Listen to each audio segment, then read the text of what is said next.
Just after coming back from a prolonged hamstring injury, Kevin Durant's injured once again, this time suffering a thigh injury on this play against the Miami Heat. Welcome back, everybody. I'm Dr. Brian Sutterer, and this is your #1 source for learning about the unique medical side of the world of sports. In this video, we'll talk about Durant's injury, how bad it is, and what exactly it is. This was the play where it occurred, and as Durant is driving in on Ariza here, basically his left thigh makes contact with Ariza's left knee. Kind of right here, you see that contact of the knee hitting onto Durant's thigh. On this top-down view as well, we can see Durant's left leg swinging in pretty quickly with quite a bit of velocity and momentum here before right there making contact onto basically kind of the front of Ariza's left knee. Durant was diagnosed with a muscle contusion, which is an injury to the muscle tissue, typically as a result of a direct blow onto the muscle. And these aren't just bruising of the skin. With a true muscle contusion, there's actually damage of the actual muscle fibers with bleeding inside the muscle. Here with our biodigital anatomy tool, I've got all the different muscles of the lower leg shown, and in Durant's case, we're talking about his thigh, or the anterior or front compartment of his leg. That's going to be where his quadriceps muscles live. Now, quad means 4, and so we have 4 different quadriceps muscle groups. They're all supplied by the femoral nerve, but they're 4 distinct different muscles. The one most superficial here on the top is going to be the rectus femoris, and this one's also unique because it's what we call biarticulate, meaning it spans 2 joints.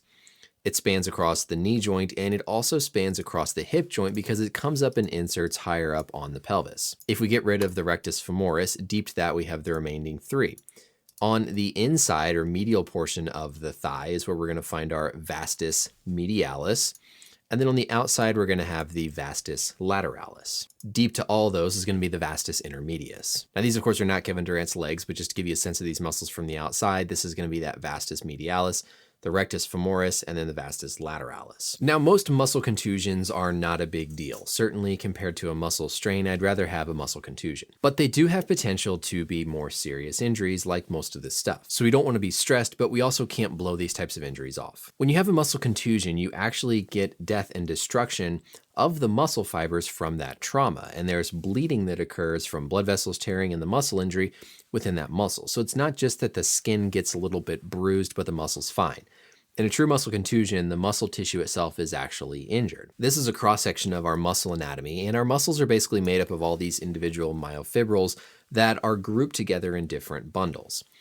But what's important to know is that these muscle cells actually span the entire length of the muscle. So when we look at our quadriceps here, a single cell of muscle goes the entire length of the quadriceps muscle. These are big, big, long cells. But whenever we get that contusion, these myofibrils actually become damaged and die from that trauma. This results in 3 distinct phases that we see of muscle healing with a contusion. The first phase is the destruction phase, and it lasts maybe a few days up to a week. And this is when the cells of your body actually move into the site of the injury to sort of clean up the waste products. You get hematoma, which means blood formation in that area, and with that comes all these cells, among which are macrophages, to basically eat up and kind of remove all the dead and damaged muscle material. With this comes inflammatory cells that send out different chemicals to sort of bring in other cells needed to start that healing process. That then leads to the second phase, which is the repair phase. This lasts anywhere from a few weeks to a month, depending on the severity of the contusion. During this phase, we have these satellite cells that are ultimately going to develop into new muscle cells that sort of move into that damaged area. And along with that, we have formation of scar tissue in that area where the muscle damage occurred. The scar tissue is basically the first thing there to kind of fill in the defect. The final phase is remodeling, in which everything sort of gets reorganized from that original scar tissue to now more healthy muscle fibers and muscle cells in that area. Now, like I said, most muscle contusions are not going to be a big deal, but they have to be taken serious. This was a couple years ago when Chris Middleton had a thigh contusion, and you can see that he really didn't have too much contact to the OKC defender's knee here. Compared to what happened to Durant, there wasn't that much difference in the trauma. And so even though we think they're typically not that bad, there is still potential that depending on just how much muscle damage there was, this could be a multiple week absence. Middleton missed just over 2 weeks when he had his contusion, so longer absences do occur. Also, this has got nothing to do with like load management or the rush season schedule.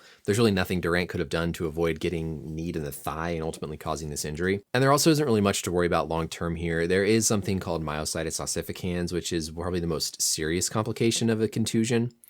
This is when basically instead of good healthy muscle forming there, you get kind of bone-like formation there, which can cause all kinds of problems and be an absolute mess to treat. But it's pretty darn rare and something that I would not at all expect to see in someone like Durant. Don't be surprised if Durant misses a handful of games, maybe a week or two here, but this shouldn't be the prolonged type of absence like his hamstring injury was. That's it for the video, everybody. Let me know any questions or comments down below. And until next time, we'll see you later.